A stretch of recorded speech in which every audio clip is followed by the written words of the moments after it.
चलिए आज हम पढ़ते हैं विद्युत धारा और उसके प्रभाव। विद्युत धारा क्या होती है और इसके प्रभाव क्या पड़ते हैं। विद्युत तो आप सभी के घर में होगा, लाइट जलती है। और विद्युत धारा धारा क्या है? जो हमारा करंट फ्लो होता है वही तो धारा है। तो विद्युत में कैसे धारा हमारे प्रवाहित होती है इसके बारे में आज हम पढ़ेंगे। आपने खेलने का प्रयास किया होगा, नहीं किया तो अब देखिए, अब करके देखिएगा। नेहा और रीता एक फ्रेंड थी। वो खेल खेल के लिए एक विद्युत परिपथ जोड़ती थी, संयोजित करती थी। उन्होंने अपने परिवार और मित्रों के साथ परीक्षण या करके इस चीज़ को देखा। काफ़ी मनोरंजन किया इसके साथ, जो हमें डायग्राम में दिख रहा है। और उनके साथ चचेरा भाई शहर में रहता था। उन्होंने उसे भी बताई कि इस प्रैक्टिकल को आप करके देखो, कितना मज़ा आएगा। क्या आप यह परिपथ आसानी से खींच सकते हैं? इससे नेहा ने यह जानना चाहा कि क्या इन विद्युत अवयवों को निरूपित करने का कोई आसान उपाय है। अब आइए हम पढ़ते हैं विद्युत अवयवों के प्रतीक। इसके प्रतीक कौन कौन से हैं और कैसे कैसे होते हैं। हमें सिंबल से, जो हमारे विद्युत के होते, बैटरी होती है, सेल होते हैं, बल्ब होते हैं, इन सब का एक सिंबल होता है। तो हम सिंबलों से इन्हें डिनोट करते हैं या प्रदर्शित करते हैं। कुछ सामान्य विद्युत अवयवों को प्रतीकों द्वारा निरूपित किया जा सकता है, जैसा कि आपको फिगर में दिखाया गया है। अगले फिगर में कुछ विद्युत अवयव और उनके प्रतीक दर्शाए गए हैं। आपको विभिन्न पुस्तकों में इन अवयवों के विभिन्न प्रतीक देखने को मिल सकते हैं। इस पुस्तक में हम यहाँ पर दर्शाए गए प्रतीकों का ही उपयोग करेंगे। इन प्रतीकों को ध्यानपूर्वक देखिए। विद्युत सेल के प्रतीक पर ध्यान दीजिए। जो ये हमारा डायग्राम बना हुआ है, इस पर आप लोग ध्यान देना। इसमें एक लंबी रेखा तथा दूसरी छोटी परंतु मोटी समांतर है। एक लंबी रेखा हो और दूसरी छोटी हो, दो रेखाएं हो, एक मोटी हो और एक पतली हो। क्या आपको याद है कि विद्युत सेल में एक धन टर्मिनल और एक ऋण टर्मिनल, मतलब एक पॉजिटिव टर्मिनल और एक नेगेटिव टर्मिनल होता है। विद्युत सेल के प्रतीक में लंबी रेखा धन पॉजिटिव टर्मिनल को तथा छोटी व मोटी रेखा या लाइन नेगेटिव टर्मिनल को दर्शाती है। स्विच के लिए ऑन स्थिति तथा ऑफ स्थिति चित्र में दिखाया है। परिपथ के विविध अवयवों को संयोजित करने में उपयोग होने वाले संयोजक तार रेखाओं द्वारा निरूपित किए जाते हैं। जो तार जोड़े जाते हैं इसमें, ये रेखाएं द्वारा या लाइन से प्रदर्शित किए जाते हैं। क्या आप जानते हैं कि बैटरी क्या होती है? बैटरी के प्रतीक को ध्यान से देखिए। क्या अब आप बता सकते हैं कि बैटरी क्या हो सकती है? कुछ क्रियाकलापों के लिए हमें एक से अधिक सेलों की आवश्यकता होती है। एक पॉजिटिव टर्मिनल दूसरे सेल के नेगेटिव टर्मिनल से संयोजित किया जाता है, यानी जोड़ा जाता है। दो या अधिक सेलों के इस प्रकार के संयोजन को बैटरी कहते हैं, या जोड़ने के तरीके को हम बैटरी कहते हैं। जो डायग्राम में जो स्पेस में जब इसमें ऊपर डायग्राम में दिख रहा है, विद्युत सेल है पहला फिगर। दूसरा फिगर है विद्युत बल्ब, जो में लाइट जलती हुई दिखेगी। तीसरा है स्विच ऑन की स्थिति बनाई गई हुई है। चौथा स्विच ऑफ की स्थिति बनाई हुई है। बैटरी दिखाई गई है, दोनों ये एक दूसरे से जुड़े हुए हैं। और संयोजक तार, यानी जो जोड़ने वाला तार होता है, ये भी हमें दिखाया गया है। टार्च, ट्रांजिस्टर, रेडियो, खिलौने, टीवी, रिमोट कंट्रोल जैसे कई युक्तियों में बैटरी उपयोग की जाती है। इन सब में बैटरी का यूज़ हम करते हैं। इसमें से कुछ युक्तियों में विद्युत सेलों को सदैव चित्र में दर्शाया गया है। एक के बाद दूसरे को नहीं रखा जाता। कभी कभी सेलों को एक साथ दूसरे से सटा कर रखा जाता है। तब फिर सेलों के टर्मिनलों को किस प्रकार संयोजित करते हैं, किसी भी युक्ति के बैटरी वाले खाने को ध्यान से देखिए। प्रायः इसमें एक मोटा तार अथवा धातु की पतली तार होती है, जो एक सेल की पॉजिटिव टर्मिनल को दूसरे सेल के नेगेटिव टर्मिनल से जोड़ती है। जो हमें डायग्राम में दिख रहा है। बैटरी के खानों में सेलों को सही ढंग से रखने के उद्देश्य को आपकी सहायता के लिए ये पॉजिटिव और निगेटिव टर्मिनल दिखाए जाते हैं। अपने क्रियाकलापों के लिए बैटरी बनाते समय हम सेलों को कैसे संयोजित कर सकते हैं। आप चित्र में दिख रहा है, आपको चित्र में ये दिख रहा है। 2 या 2 से अधिक सेलों की बैटरियां बनाने के लिए आप सेल होल्डर बाजार से भी खरीद सकते हैं। इनमें सेलों को उचित ढंग से इस प्रकार व्यवस्थित कीजिए कि एक सेल का पॉजिटिव टर्मिनल दूसरे सेल के नेगेटिव टर्मिनल से जोड़ दिया जाए, जैसा कि हमें जिस डायग्राम में दिख रहा है। सेल होल्डर की धातु की 2 क्लिपों में प्रत्येक के साथ तार का एक टुकड़ा संयोजित कीजिए। आपकी बैटरी उपयोग के लिए तैयार है। किसी बैटरी को निरूपित करने के लिए उपयोग किया जाने वाला प्रतीक सारणी में दिखाया गया है। अब हम अगला चित्र देखते हैं बैटरी का। ध्यान दीजिए, कुछ पॉइंट्स हैं। कुछ कुंजी स्विच को परिपथ में कहीं पर भी लगाया जा सकता है। ज़रूरी नहीं है कि इसका कोई फिक्स वो जगह होता है कि यहीं पे हम इसे लगाएंगे। इसे कहीं भी हम वो उसमें लगा सकते हैं। जब स्विच ऑन की स्थिति में होता है तो बैटरी को पॉजिटिव टर्मिनल से बैटरी के नेगेटिव टर्मिनल तक परिपथ पूरा होता है। परिपथ को तब बंद कहा जाता है तथा सारे परिपथ में तुरंत विद्युत धारा प्रवाहित होने लगती है। जब स्विच ऑफ की स्थिति में होता है तो परिपथ अधूरा होता है, तब इसे खुला परिपथ कहते हैं। इस स्थिति में परिपथ के किसी भी भाग में कोई विद्युत धारा प्रवाहित नहीं होती। विद्युत धारा का तापीय प्रभाव। एक विद्युत सेल, एक टॉर्च बल्ब, एक स्विच तथा संयोजक तार लीजिए, जो हमें डायग्राम में दिख रहे हैं। एक विद्युत परिपथ बनाइए। यह क्रियाकलाप केवल एक सेल का उपयोग करके किया जाना है। स्विच को ऑफ की स्थिति में रखिए। क्या बल्ब दीप्त या प्रकाश होता है? जब बल्ब को छू कर देखिए। अब स्विच को ऑन की स्थिति में लाइए और बल्ब को 1 मिनट अथवा कुछ अधिक समय तक प्रकाश रहने दीजिए। बल्ब को फिर छू कर देखिए। क्या आप कोई अंतर अनुभव करते हैं? स्विच को ऑफ की स्थिति में लाकर कुछ समय पश्चात फिर से बल्ब को छू कर देखिए। जैसा कि इसमें ये बताया गया है कि जैसे आपके घर में बल्ब होंगे, उन्हें एक बार स्विच को ऑन करके बल्ब को छूइएगा, फिर स्विच को ऑफ करके फिर बल्ब को छूइएगा। उस दोनों में क्या फ़र्क पड़ता है, इसे ही हम बता रहे हैं। विद्युत धारा का तापीय प्रभाव। एक विद्युत परिपथ बनाइए। लगभग 10 सेंटीमीटर का लंबा नाइक्रोम का तार एक टुकड़ा लेकर इसे 2 किलो के बीच बांधिए। इस तार को स्पर्श कीजिए। अब स्विच को ऑन की स्थिति में लाकर परिपथ में विद्युत धारा प्रवाहित कीजिए। कुछ सेकंड के पश्चात तार को स्पर्श कीजिए। इसे अधिक समय तक पकड़े मत रखिए। परिपथ में विद्युत धारा बंद कीजिए। कुछ मिनटों के पश्चात तार को पुनः स्पर्श कीजिए।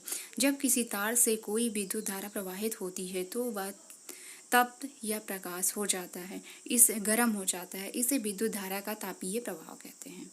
क्या आप किसी ऐसे विद्युत उपकरण का नाम बता सकते हैं जिसमें विद्युत धारा के तापीय प्रभाव का उपयोग होता है?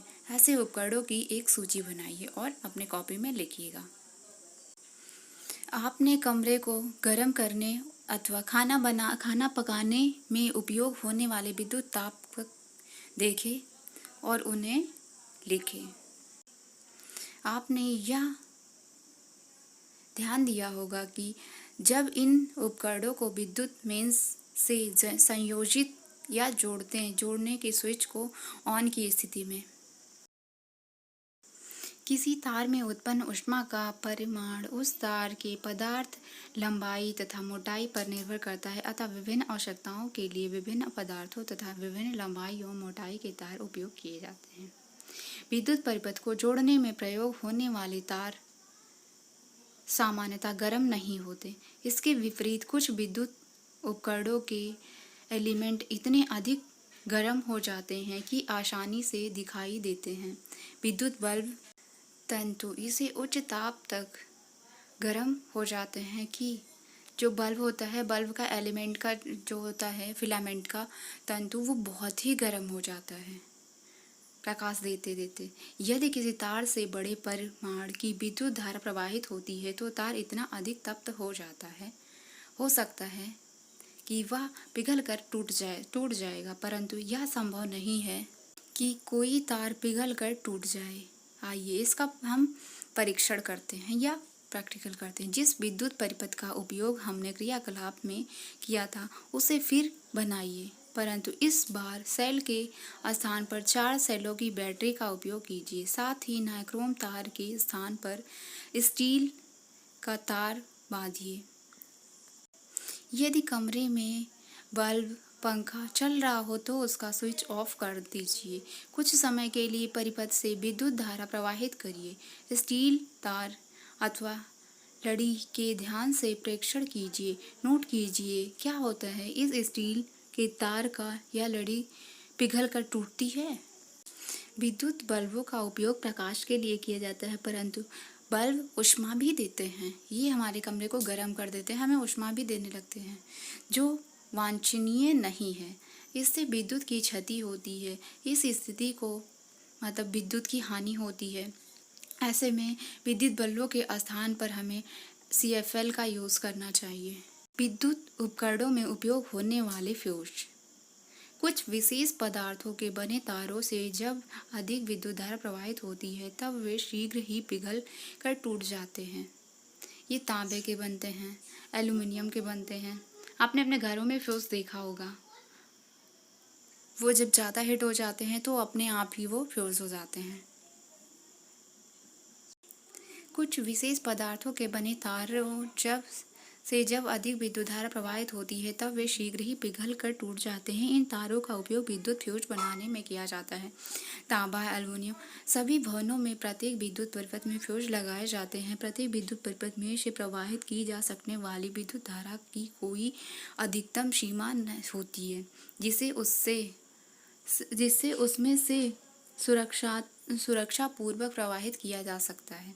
यदि किसी दुर्घटनावश विद्युत धारा का मान इस सुरक्षा सीमा से अधिक हो जाता है तो तार अतितप्त हो सकते हैं, जिससे आग लग सकती है। यदि परिपथ में उचित फ्यूज लगा है तो यह पिघल जाएगा, जिससे परिपथ टूट जाएगा। अतः फ्यूज सुरक्षित युक्त है, जो विद्युत परिपथ की क्षति या नुकसान या आग लगने से हमें बचाता है। विद्युत धारा का चुंबकीय प्रभाव। उपयोग की जा चुकी माचिस की डिब्बी की कार्डबोर्ड लीजिए।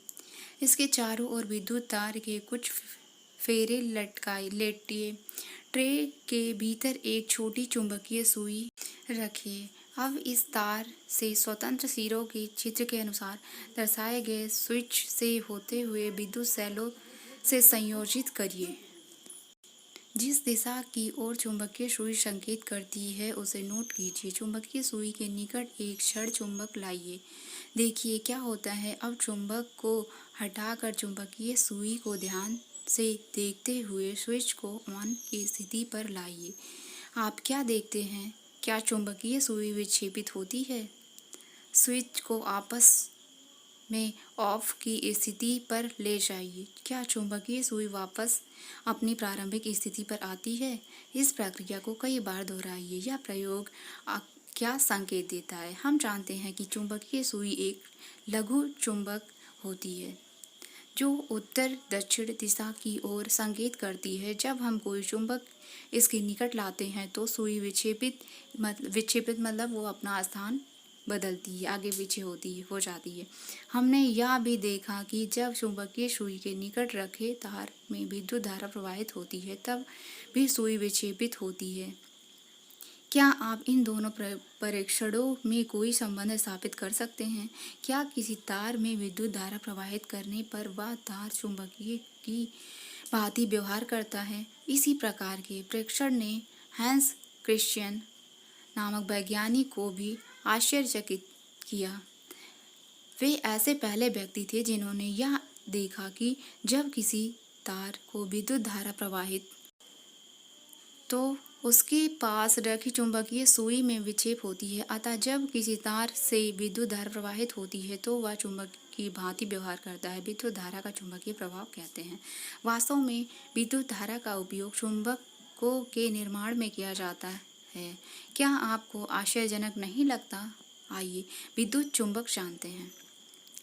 लोहे की लगभग 6 से 10 सेंटीमीटर की कील तथा लगभग 75 सेंटीमीटर या 75 सेंटीमीटर लंबा विद्युत रोधी या प्लास्टिक लचीला तार लीजिए। इस तार को कुंडली के रूप में कील पर कस कर लपेट लीजिए। तार के स्वतंत्र सिरों को किसी स्विच से होते हुए जोड़ दीजिए। कुछ पिन एक कीले के सिरे पर अथवा इसके निकट लाइए। अब स्विच ऑन कीजिए और देखिए क्या होता है। क्या पिन कील की नोक से चिपकते हैं? स्विच ऑफ कीजिए। क्या अब भी कील के सिरे चिपकते हैं? अब पढ़ते हैं विद्युत घंटी क्या होती है। आपके घर में तो बहुत सारे, आपके घर में सभी के घर में घंटियाँ लगी होंगी, उसके बारे में हम जानते हैं। हम सब विद्युत घंटी से भली भांति परिचित हैं। इसमें एक विद्युत चुंबक होता है। आइए देखें विद्युत घंटी कैसे कार्य करती है, जो मैं डायग्राम में दिखेगा। एक विद्युत घंटी का विद्युत परिपथ दर्शाया गया है। इसमें लोहे के टुकड़े पर तांबे के तार की कुंडली लिपटी होती है। विद्युत चुंबक के निकट लोहे की एक पत्ती लगी होती है, जिसके एक सिरे से हथौड़ा जुड़ा होता है।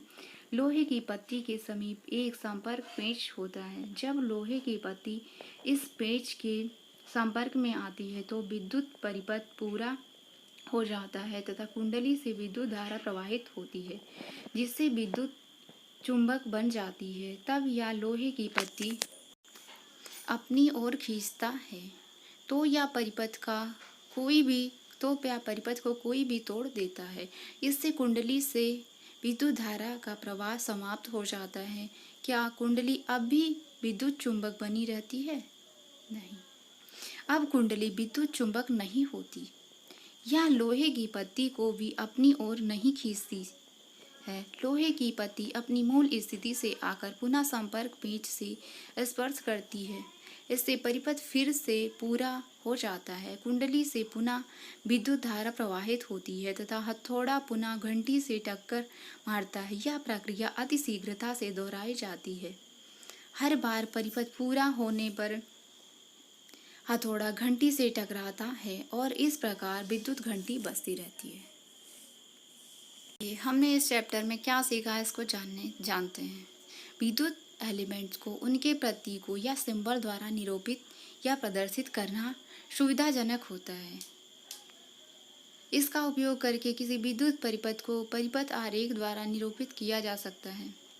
जब किसी तार से कोई विद्युत धारा प्रवाहित होती है तो वह तार तप्त हो जाता है। यह विद्युत धारा का तापीय प्रभाव कहलाता है। इस प्रभाव के बहुत से अनुप्रयोग हैं। कुछ विशेष पदार्थों के बने तारों में से जब उच्च विद्युत धारा प्रवाहित होती है तो वे गर्म होने से पिघल कर टूट जाते हैं। इन पदार्थों का उपयोग विद्युत फ्यूज के निर्माण में किया जाता है, जो विद्युत परिपथों को हानि या आग से बचाते हैं। जब किसी तार से विद्युत धारा प्रवाहित होती है तो वह चुंबक की भांति व्यवहार करता है। इसे विद्युत धारा का चुंबकीय प्रभाव कहते हैं। लोहे के किसी टुकड़े पर विद्युत रोधी तार से लिपटी विद्युत धारावाही कुंडली को विद्युत चुंबक कहते हैं। विद्युत चुंबक क्या है? लोहे के किसी टुकड़े पर, जैसे कील ले ली, विद्युत रोधी तार लीजिए, उसे लपेट दीजिए। धारावाही कुंडली को, जो अपने बार बार उसे लपेट दिया, मतलब धारावाही कुंडली को विद्युत चुंबक कहते हैं। विद्युत चुंबक बहुत सी युक्तियों में उपयोग किए जाते हैं। विद्युत चुंबक हमारे